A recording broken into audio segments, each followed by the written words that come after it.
All right, that's gonna be a wrap for today, you guys.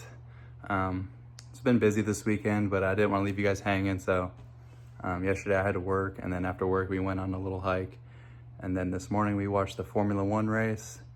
Shout out to Piastri. He got first place, and I don't know about you guys, but Piastri over Lando every time. I cannot stand Lando. That's just my opinion.